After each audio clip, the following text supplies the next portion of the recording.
ایاز مزاج شاہی کا رمز شناس تھا۔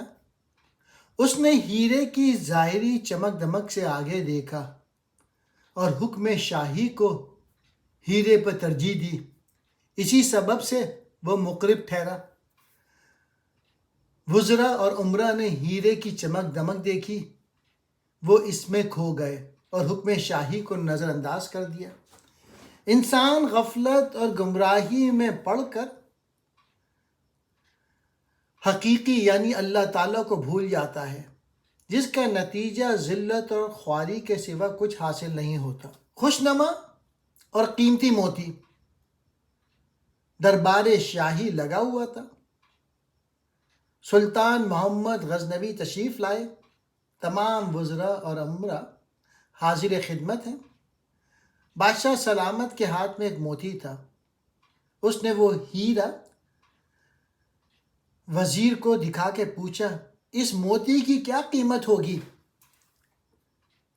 وزیر نے اچھی طرح دیکھ بھال کر عرض کی، حضور نہایت قیمتی چیز ہے۔ غلام کی رائے میں 1 من سونے کے برابر اس کی مالیت ہوگی۔ بہت خوب، ہمارا اندازہ بھی یہی تھا۔ سلطان نے حکم دیا، اسے توڑ ڈالو۔ وزیر دربار نے حیرت سے سلطان کی طرف دیکھا اور ہاتھ باندھ کر بولا، جہاں پناہ اس موتی کو کیسے توڑوں؟ میں تو حضور کے مال کا نگراں اور خیرخواہ ہوں۔ سلطان نے کہا، ہم آپ کی اس خیر خواہی سے خوش ہوئے۔ تھوڑی دیر بعد سلطان نے وہی موتی نائب وزیر کو دیا اور اس کی قیمت دریافت کی۔ وزیر نے عرض کیا، حضور عاجز ہوں اس کی قیمت اندازہ کرنے سے۔ حکم دیا، اچھا اسے توڑ دو۔ وہ عرض کرنے لگا، قبلہ عالم ایسے بیش بہا قیمتی موتی کو کیوں توڑوانا چاہتے ہیں جس کا ثانی ملنا محال ہے؟ ذرا اس کی آب و تاب اور چمک دمک تو ملاحظہ فرمائیے، سورج کی روشنی اس کے سامنے مانند پڑ رہی ہے۔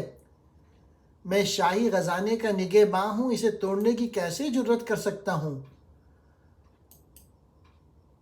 سلطان نے اس کی فہم و فراست کی تعریف فرمائی۔ آخر میں سلطان نے وہ موزی ایاز کو دیا، فرمایا، اے نگاہ باز، اب تیری باری ہے، بتا اس موتی کی کیا قیمت ہوگی؟ ایاز نے عرض کیا، اے آقا، میرے ہر قیاس سے اس کی قیمت زیادہ ہے۔ اچھا، ہمارا حکم ہے تو اسے توڑ دے۔ ایاز نے فوراً اس ہیرے کو ٹکڑے ٹکڑے کر دیا۔ وہ غلام آقا کے طریق امتحان سے آگاہ تھا، اس لیے کسی دھوکے میں نہ آیا۔ موتی کا ٹوٹنا تھا کہ سب درباری، کیا امیر کیا وزیر، بری طرح چلا اٹھے، ارے بیوقوف، تیری یہ جرت کہ ایسا نادر و نایاب موتی توڑ ڈالا، ذرا خیال نہ کیا کہ کس قدر نقصان کیا ہے؟ ان کا وویلا سن کے ایاز نے کہا، اے صاحبو، ذرا دل پر ہاتھ رکھ کر بتاؤ کہ موتی کی قیمت زیادہ ہے یا حکم شاہی کی؟ تمہاری نگاہ میں سلطانی فرمان زیادہ وقت رکھتا ہے یا یہ حقیر موتی؟ تم نے ہیرے کو دیکھا، اس کی قیمت اور چمک کو دیکھا، مگر اس حکم دینے والے کو نہ دیکھا۔ جب ایاز نے یہ بھید سرعام کھولا، تب تمام ارکان دولت و منصب کی آنکھیں کھلیں۔ ندامت اور ذلت سے یہ حال تھا کہ کسی کی گردن اوپر نہیں اٹھتی تھی۔ سلطان کے سامنے یہ عذر پیش کرنا چاہا کہ وہ خیر خواہی مال میں شاہی فرمان کی اہمیت کو بھول گئے تھے۔ سلطان نے کہا،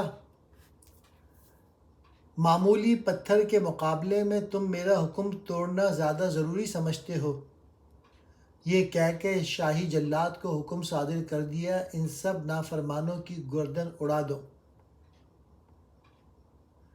ایاز کو ان کی بے بسی پر رحم آیا، ہاتھ باندھ کر سلطان سے عرض کرنے لگے، اے آقا، انہیں معاف کر دیں۔ ان بدبختوں کی غفلت اور نادانی کا سبب صرف تیرے کرم اور صفت عفو کی زیادتی ہے۔ آپ کی ناراضگی ان کے لیے 100 موتیوں سے بھی بدتر ہے۔ تیری مہربانیاں ہم پر غالب ہیں اور ہم ان کے بوجھ تلے دبے ہوئے ہیں۔ میری کیا حیثیت اور کیا حقیقت، مگر اتنا عرض کرتا ہوں کہ ان مجرموں کے سر بھی تیری ہی دیوار سے لگے ہیں۔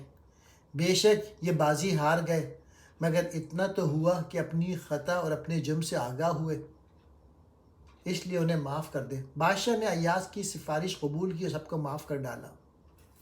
درس حکایت ہے، ایاز مزاج شاہی کا رم شناس تھا۔ اس نے ہیرے کی ظاہری چمک دمک سے آگے دیکھا اور حکم شاہی کو ہیرے پر ترجیح دی۔ اسی سبب سے وہ مقرب ٹھہرا۔ وزراء اور عمرا نے ہیرے کی چمک دمک دیکھی، وہ اس میں کھو گئے اور حکم شاہی کو نظر انداز کر دیا۔ انسان غفلت اور گمراہی میں پڑ کر حقیقی یعنی اللہ تعالیٰ کو بھول جاتا ہے، جس کا نتیجہ ذلت و خواری کے سوا کچھ حاصل نہیں ہوتا ہے۔